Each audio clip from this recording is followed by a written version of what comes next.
Welcome back to Golf Weekly. Stewart Moore joins us now. He is the COO of eGolf.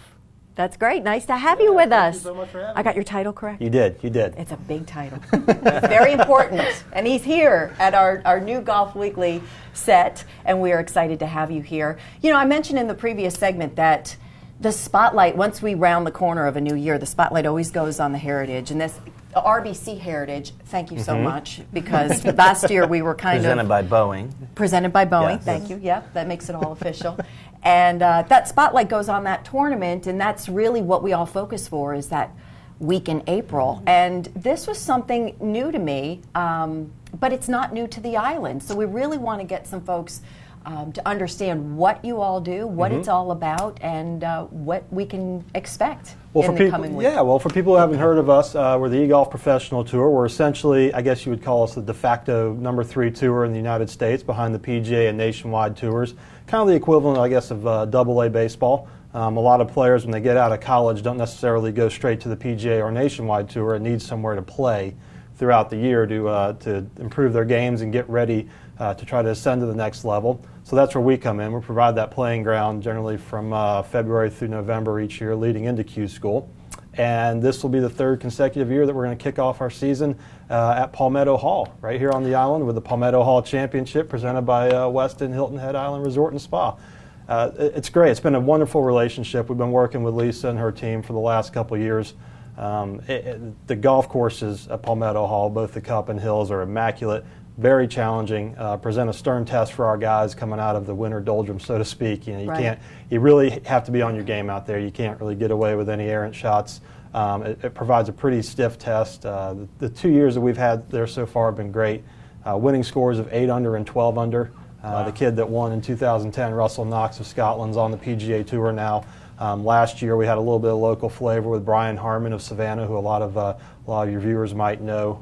He lost in a playoff to Corey Nagy, who went on to be our leading money winner, but Brian Harmon is now on the PGA Tour. So, so this is kind of a stepping stone then, like just an opportunity for them, like you said, to kind of the up-and-coming golfers, to give them that tournament. Yeah, if you look at the different college sports, college football, college basketball, it's basically, if you don't get drafted coming out of college, well, the dream has somewhat died off a little bit, unless you want to go to Europe and play. But with golf, there is no draft. You always get what you earn. And so these kids come out and really have to work their way to the PGA Tour. Nothing's given. You could be a 4-time first-team All-American, but that means nothing to the PGA Tour until Q School comes around each year.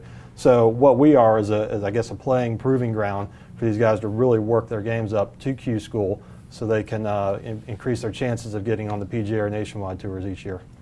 Stewart, are these players coming out of college, or what's the average age for the? Yeah, I would say average age is probably in the mid-20s. We get a lot of those kids that come right out of college. We get some PGA Tour veterans. Brian Bateman, who won the Buick Open on the PGA Tour a few years ago, will be in the field at Palmetto Hall.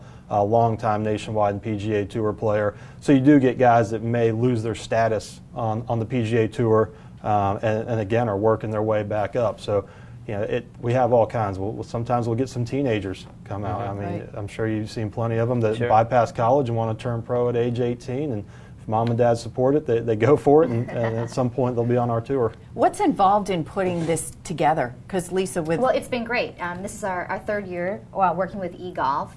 It's very exciting for our staff as well as our members. They've embraced this. It's a little different than most of the events, and that's what Stewart and I were talking about. Is we have over 80 of our members volunteering for this event for the week of. That's great. Wow! So our members come out and really support this event, and without their help, we really probably couldn't do this without them. Yeah. So. We encourage people to come out. You can actually come to the golf course and watch the event. So it's a spectator event, just like RBC Heritage. So what's the situation as far as getting tickets and the dates of the event and all of that? Dates of the events will be February 15th through 18th, Wednesday through Saturday. Admission is free. It's free admission. It's free. Come on out. Even better. Yeah, and it's great. Anyone that's been to PGA Tour events, there's plenty of ropes, there's plenty of officials, there's plenty of police officers, and you're only going to get so close to the players. But at our events, you can literally, walk down the rough line with them as they're competing for the title. And like I said, a lot of these guys will be on the PGA Tour or the Nationwide Tour the following year. I believe this past year we had 11 guys make it through Q School to the PGA Tour, and we had 14 guys come off the Nationwide Tour and earn their PGA Tour card. So it's been a great relationship with Hilton Head. We had played previously up in the Bluffton and Okatee area, but these past 3 years at Palmetto Hall were our first ventures onto the island, and it's just a superb way for us to start off the year. Obviously, tying in with the Westin, being in the upper echelon of hotels, right on the ocean, and tying into a great resort golf destination like Palmetto Hall. It's a big win-win for us.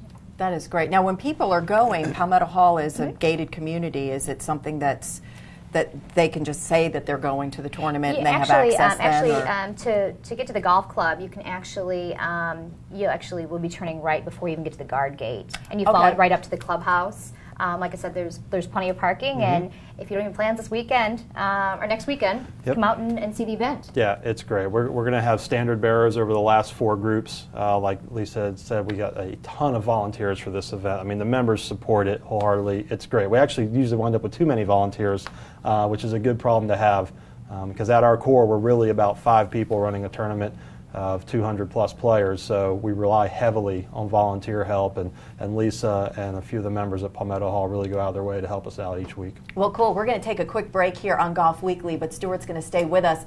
We're going to talk a little bit about some of the local players that you may see at this upcoming eGolf tournament, so stay with us. We'll be right back here on Golf Weekly.